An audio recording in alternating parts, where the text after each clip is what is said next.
Olá, seja muito bem-vindo ao canal Louise Provesi. E no vídeo de hoje a gente vai conversar sobre o tema por onde começar a estudar microbiota.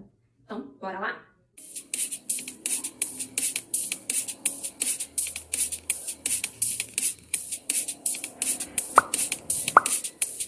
Muitas pessoas já entenderam, temos um vídeo aqui falando sobre a importância da microbiota intestinal, do porquê a gente tem que estudar esse universo. Quando você começa a consciência de estudar a microbiota intestinal, a dúvida que eu recebo muitas vezes é aonde que eu estudo, quais artigos eu busco, o que é importante eu ler ou não. E aí nasceu essa ideia de fazer essa live para explicar o passo a passo que eu dei e encurtar esse caminho para vocês, né? Afinal, gente, eu fiz aquela volta assim para poder começar a aprender a estudar. Eu tive muita dificuldade no início, bati muita cabeça até realmente começar a fazer do jeito certo. E eu quero encurtar esse caminho para vocês. Antes de falar por onde a gente pode estudar, eu queria contar um pouquinho a minha trajetória de estudos. Muitos já sabem que eu fiz mestrado, doutorado, eu sempre gostei da vida acadêmica.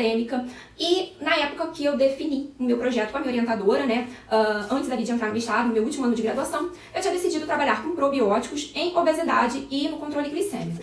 Aí o que acontece? Eu ia estudar probiótico, não conhecia microbiota, como muitas pessoas não tinham conhecimento, isso foi em 2014, então era um assunto super novo, né, até pro meio científico. E aí, numa das disciplinas, já no mestrado, eu tinha entrado no mestrado, uma professora comentou comigo sobre microbiota, e eu nunca tinha ouvido falar. E aí ela me deu as coordenadas de outros professores que eu poderia buscar ajuda na microbiologia, e aí eu fui procurar. Só que o meu grande erro foi iniciar os estudos por artigos científicos de um assunto completamente novo, que eu não sabia nada de nada sobre microbiota, e aí eu comecei a estudar por artigo científico. E pra quem não sabe, e a língua inglesa a gente não tem muita afinidade, então tem muita dificuldade com o inglês, é aquela coisa de bater cabeça, já fiz curso e não entra, não sei porque eu tenho algum bloqueio com a língua inglesa, que eu tenho muita dificuldade com ela. E o que aconteceu? Eu tive que ir na marra, na raça, começar a tentar entender. E aí você começa a ver um monte de nome de bactéria, um monte de nome que você nunca ouviu falar na sua vida, que não é muito da sua área, porque tinha muitas questões voltadas mesmo pra microbiologia. E assim, não foi algo que a gente estuda aprofundadamente, a gente tem até a disciplina de microbiologia, dos alimentos e tudo mais, mas a gente não aprofunda igual o pessoal que faz microbiologia. E aí, né, eu tava desesperada, não sabia se eu ia dar conta, se eu não ia dar conta, como é que ia ser, como é que não ia ser. E aí, uma outra disciplina, outra professora me apresentou um livro de microbiota intestinal. É o único no mercado, pelo menos assim, brasileiro, na língua portuguesa, que tinha sido lançado. Hoje a gente tem outras possibilidades, eu vou falar até de algumas aqui. E aí ele me salvou muito, porque estar lendo algo na sua língua que explica aquela parte inicial que você precisa ter como base para você entender o mais avançado te ajuda muito. E aí, depois que eu li esse livro, as coisas começaram a clarear. E isso foi ali um start para eu começar a ir avançando nesse estudo de microbiota intestinal. Então todo mundo vai começar no início precisando saber algumas coisas básicas para poder ir avançando e chegar no nível mais avançado e compreender mais e mais sobre aquele tema. E aí, né, essa foi minha trajetória. Comecei lendo em artigos, que é algo assim que para quem não tem habilidade com inglês fica difícil de entender, começar o estudo de qualquer tema novo. Aí o livro veio como uma luz no fim do túnel para iluminar essa trajetória em minha, que deu um plus nos meus estudos e dei continuidade então com os artigos até ter todo esse conhecimento que eu tenho, que continuo estudando, me atualizando e buscando mais sobre esse tema, que é algo que está muito aí em evidência e em constantes descobertas. E como a gente pode então começar a estudar? Por onde eu começo a estudar? Se eu quero aprender mais sobre modulação da microbiota intestinal, sobre esse universo. Bom, o primeiro de tudo que eu queria trazer é o seguinte. Hoje eu entrei no PubMed, que é uma das maiores bases de busca de artigos científicos, e eu coloquei a palavra microbiota. E o que eu encontrei lá? 74.901 artigos publicados sobre o tema de microbiota intestinal. Para pensar nessa quantidade de artigos, nenhum ser humano consegue ler tudo isso. Nem o mais expert da área vai dar conta de ler todos esses artigos. Então, por mais que a gente tente se atualizar por meio dos artigos, é muito difícil a gente conseguir ler todas as informações que são publicadas diariamente. E aí, eu quero falar mais alguns dados curiosos. O boom e esse pico de artigos sendo publicados na temática de microbiota, eles começaram há 10 anos atrás. Exatamente em 2011, a gente teve esse pico onde a gente vê aquele aumento exponencial dos artigos nessa área, onde realmente começou a chamar muita atenção, muitos pesquisadores viram o quão é importante a gente considerar a microbiota nos estudos científicos, porque ela tem ligação com todos os órgãos do nosso corpo, ela de alguma forma influencia. E o mais chocante é que mais da metade desses artigos estão concentrados a partir de 2018 para este ano. Então, é realmente um boom enorme de estudos na microbiota intestinal e que tende a crescer cada vez mais. E então, passado esses dados com relação aos artigos científicos, então o primeiro recado que eu tenho para vocês é não fique neurótico querendo ler tudo. Não tem como. Não é possível você ler 75 mil artigos. É muita coisa. Nem eu li 10% disso, de tanto artigo que tem. Tem artigos que às vezes não tem nada a ver com o que é do seu interesse. E aí você realmente não vai ler. E tem artigos que são interessantes e que você não vai conseguir ler porque vai passar, porque é muita coisa. E aí, qual o passo passo que eu diria que seria interessante da gente estudar a microbiota intestinal.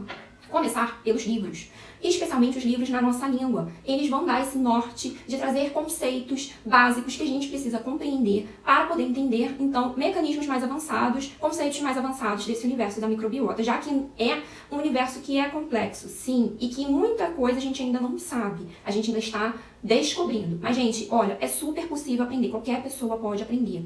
Como eu falei, eu não sabia, eu não conhecia a microbiota. Vocês já estão num passo avançado, que vocês já conhecem, já sabem algumas coisas sobre esse universo. Cada um provavelmente está no nível, pode ser que tenham pessoas aqui que já estudam muito mais tempo microbiota também, e que tenham ali um conhecimento mais avançado, outros que estão descobrindo agora. Todo mundo descobre esse tema em algum momento e vai aprender do zero. O importante é persistir, que você vai conseguir compreender sim, eu garanto pra você. E aí, então, a minha dica é inicie os estudos, não só de microbiota, mas de qualquer tema novo que você queira aprender, por livros que estejam na língua portuguesa. E aí eu tenho alguns livros para destacar. Microbiota gastrointestinal, evidências de sua influência na saúde e na doença, da Alessandra Machado, Ana Paula Moreira e da Miana Rosa. Então essas são as autoras. É um livro muito interessante, que traz abordagem desde conceitos iniciais de como avaliar a microbiota intestinal, até o papel delas na saúde, na doença, trazendo mecanismos, bioquímica, todas essas questões envolvidas. Então é um norte maravilhoso, me salvou mesmo. O segundo livro que eu queria comentar aqui com vocês é o livro A Modulação Intestinal, Fundamentos e Estratégias Práticas, do Murilo Pereira e da Flávia Gouveia. Eu não tenho esse livro, ele tá na minha lista de desejos para comprar, mas as pessoas, né, alguns colegas que eu tenho que têm esse livro falam que ele é muito bom. E ele fala muito dessa parte prática. E ele traz também muita parte de tratamento, num nível mais avançado que esse aqui. Esse aqui fala um pouco do probiótico, pré-biótico, mas não é tão avançado. O foco dele mesmo é para você estudar mesmo a parte de microbiota, como funciona todo esse esquema. Esse daqui já tem uma pegada também da parte de tratamento. E tem outros livros que eu também não tenho, mas que eu vi e eu acho que eles são interessantes para o estudo, né? São também de pessoas da ciência que estudam e também são possibilidades aí para poder estar estudando. Seria o Microbioma, Disbiose, Probióticos e Bacterioterapia, tá? Do Joel, não vou saber falar esse nome, mas tudo bem, Feintusch. Esse livro fala dessa abordagem também da microbiota, da saúde, na doença. A gente tem 10% humano, como os micro-organismos são a chave para a saúde do corpo, da Alana Collin. Então, ele traz essa abordagem também da importância da microbiota no nosso corpo. E, por último, eu queria falar do livro Pré-bióticos e Probióticos, Atualização e Prospecção, da Célia Ferreira, tá? Então, esses são alguns livros sobre essa temática. Esse último, ele aborda um pouco mais a questão do tratamento com probiótico, com pré-biótico, tá? O único que eu tenho foi o primeiro que eu falei. Os outros eu não tenho, mas por uma análise, perguntando para pessoas que têm, eu vi que também são interessantes fontes de conhecimento. Então, iniciar os estudos por meio de livros, ele vai te ajudar muito a entender conceitos básicos, a te dar aquela base, a construir a base da sua casa, né? A fundação da sua casa, né? Uma fundação boa vai fazer com que sua casa fique sustentável. Uma fundação ruim, a tua casa vai ser toda derrubada, vai cair. Então, a gente precisa que a base seja sólida. Então, estudar um livro na nossa língua ajuda a entender. Porque tem um segundo problema dos artigos científicos. Muitas vezes, eles trazem a pesquisa que foi feita ou a revisão que eles realizaram, baseada em outros artigos, mas eles não explicam conceitos básicos que pra gente que não é da área, que não aprendeu na faculdade, fica perdido e não entende muito bem o que é aquilo. E aquilo ali gera uma lacuna e você não consegue entender 100% do que está sendo passado naquele artigo. Então, esses conceitos nesses livros vai clarear muito a sua mente, porque ele vai trazer a parte mais básica que os artigos não trazem. Porque o artigo, quando ele é publicado, a gente tem um limite de páginas, de palavras para estar escrevendo no artigo, senão seria um livro, né? Então ele tem um limite, não pode ser uma coisa muito longa, né? Às vezes quando a gente lê artigos muito longos, a gente não consegue ler tudo de uma vez, porque fica cansativa a leitura. Então, eles são mais compactos. E aí eles tiram conceitos básicos, partindo do princípio que todo mundo sabe o que são aqueles conceitos. Então, por isso que eu recomendo ler o livro de cara para aprender qualquer assunto novo. E essa é uma dica super importante. Inicie por livros quando você não tem conhecimento zero ou um conhecimento muito pequeno sobre um tema novo. Depois parta para os artigos científicos. A desvantagem dos livros é que geralmente eles são obsoletos. Como assim obsoleto? Sim, ainda mais quando a gente está num tema muito quente. Por exemplo, um livro, geralmente, ele demora cerca de 2 anos da elaboração até a publicação e a gente ter acesso a esse livro. Então, pensa, 2 anos na ciência, muita coisa pode acontecer, muita informação nova pode surgir. E com isso, esse livro tem uma defasagem ali de pelo menos 2 anos, né, do momento onde ele foi escrito, todo o processo que ele passou, até ser publicado e estar disponível, então, para venda. Mas isso não tira a importância do livro. O livro ele vai ser essa base para a gente poder, então, realmente ficar em constante atualização por meio dos artigos científicos. A gente tem outros locais onde a gente pode estudar. Blog, então, quem nunca jogou no Google, né? microbiota e alguma coisa, probiótico, não pesquisou e apareceu um artigo de um blog de alguma pessoa da área da saúde, seja médico, seja nutricionista. Então, isso também é uma forma da gente estudar um tema na nossa língua, né? Pesquisar por algumas questões que a gente tenha dúvida e ler em blogs de pessoas da área, né? Cuidado, porque tem muita gente que não é da área da saúde que fala dessa temática. Então, a gente precisa ver que fonte que a gente está bebendo para acabar não consumir informações que não são verídicas e achar que aquilo é uma verdade. E uma das formas da gente ver se a pessoa coloca referências, né, isso vai dar ali o respaldo do que ela tá falando, e também se tem algum indicativo de que ela é da área da saúde e tudo mais, que ela trabalha com isso. Um outro ponto onde a gente pode estudar cursos. Hoje em dia, a gente vive um boom de cursos online. E eu fiz uma pequena busca hoje por cursos online referentes à modulação da microbiota intestinal com foco para profissionais da saúde, e eu encontrei 9 cursos sobre o tema. Quando eu comecei a estudar em 2014, tinha isso, 0 cursos sobre o tema. Se tivesse um curso, eu estaria me inscrevendo em todos. Mentira, porque eu também não sou assim, gente, mas eu com certeza iria consumir um curso para poder me ajudar na compreensão e no entendimento desse universo da microbiota intestinal. Então a gente tem muitos cursos. A grande vantagem do curso é que eles vão ter muito uma pegada prática, de você aplicar todos esses conceitos, todas essas informações de forma prática no seu dia a dia, nos atendimentos dos seus pacientes. Então, os cursos, eles facilitam e encurtam muito esse caminho de estudos, né?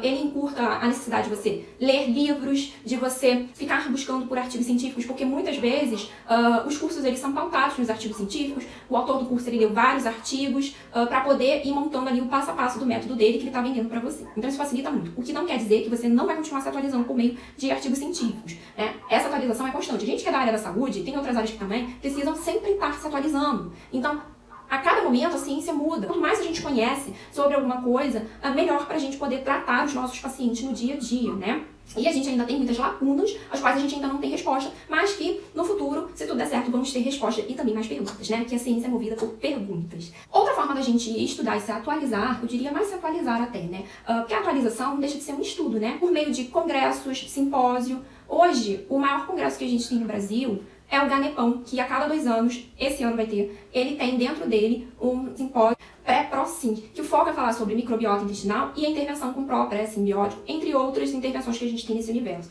Então, os congressos eles são uma excelente forma, porque a gente tem contato com pesquisadores, com quem tá na bancada, tá no dia a dia, tá produzindo tudo aquilo que a gente lê. Eles estudam muito aquele tema, então eles sabem, é expert naquele tema dentro dessa grande área. E aí a gente chega no ponto dos artigos científicos, né, meu povo? Artigo científico é algo para a vida que a gente vai ler sempre. É algo que é muito importante a gente saber pesquisar e ler as melhores evidências que tem. Então não é porque é um artigo científico que está publicado que aquela evidência ali a gente tem que acreditar 100% nela.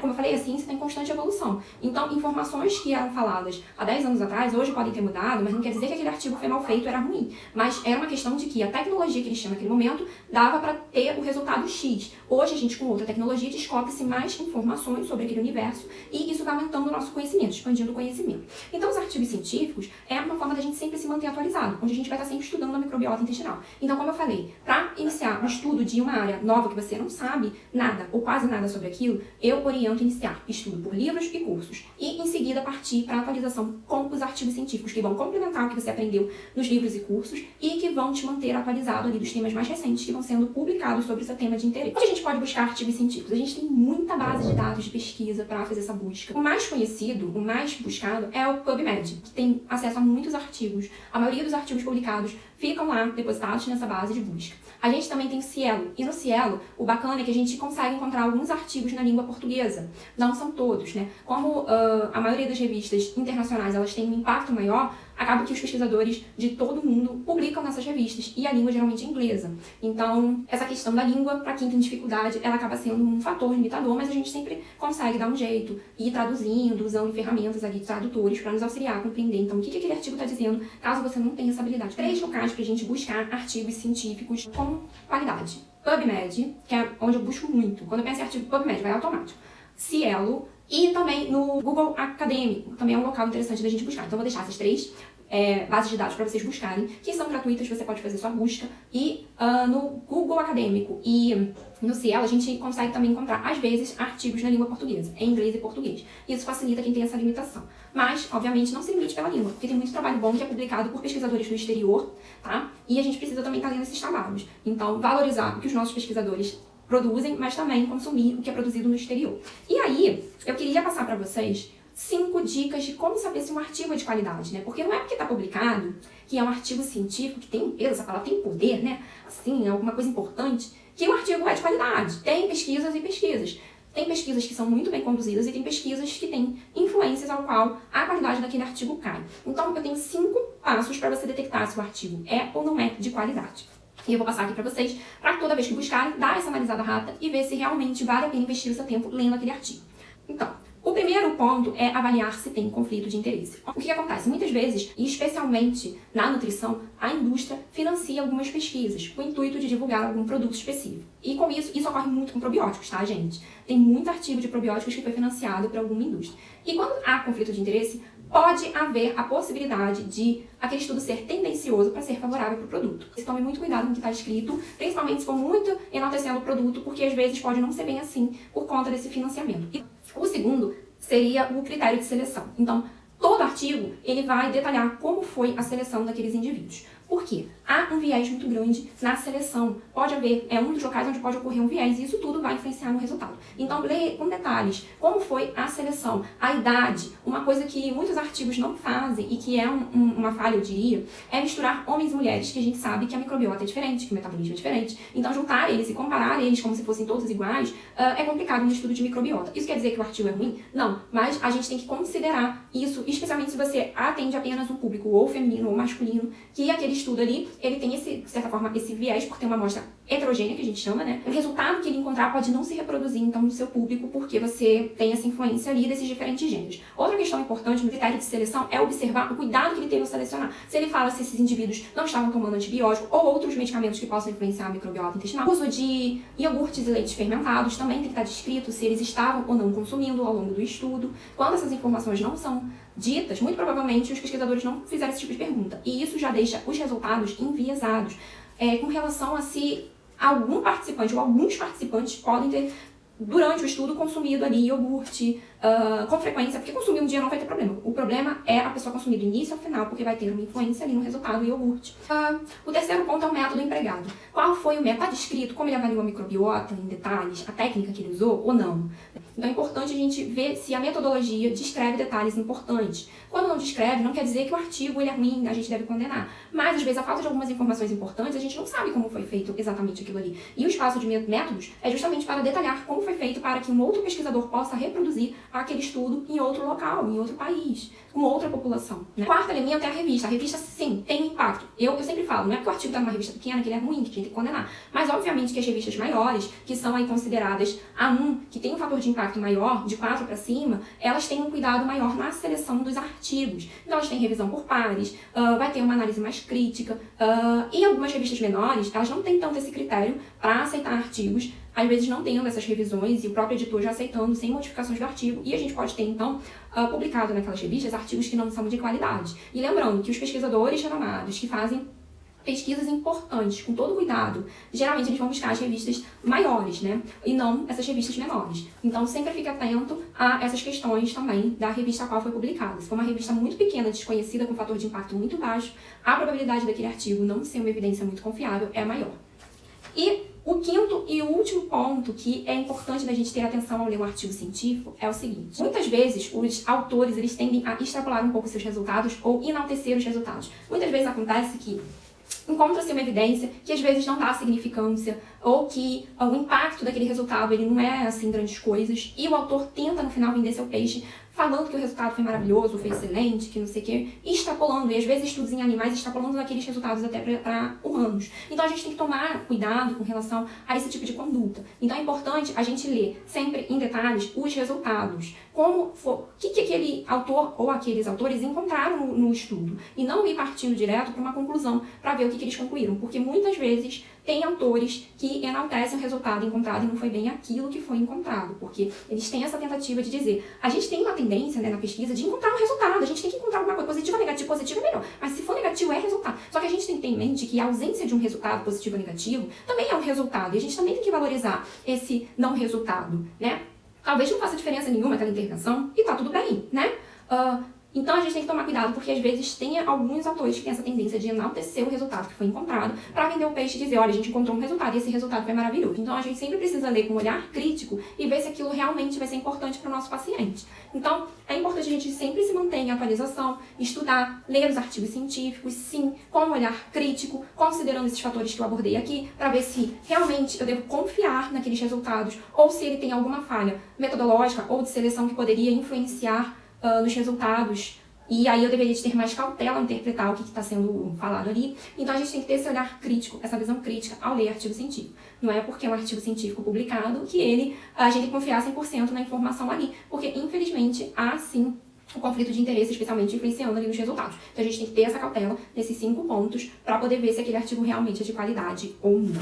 Bom, o que eu queria falar era isso. Então, para recapitular, quando a gente quer estudar um tema novo, ao qual a gente não tem nenhum conhecimento ou pouco conhecimento sobre o tema, eu sugiro que comece os estudos por meio de livros e cursos, que pode ser na modalidade online, para você, então, formar essa base do seu conhecimento sobre esse tema novo. E aí, em seguida, a gente vai complementar esse conhecimento com participação em congressos, onde a gente muitas vezes vai se atualizar do tema, ver o que há de mais novo para ajudar no tratamento dos pacientes, né? E os artigos científicos, que diariamente a gente tem um grande volume de artigos sendo publicados. A gente não vai dar conta de ler todos, mas a gente vai vendo os temas de interesse que são publicados e vai lendo para também nos manter atualizados e também, né, fazer esse estudo aí desse tema, que aqui no caso da live o foco foi microbiota. Se você gostou desse vídeo, não esqueça de deixar o seu like para saber que você gostou do conteúdo. E se você é novo por aqui no canal, se inscreva no canal e clique no sininho para acionar as notificações e ser avisado quando tiver vídeo novo por aqui. Um grande beijo e até a próxima!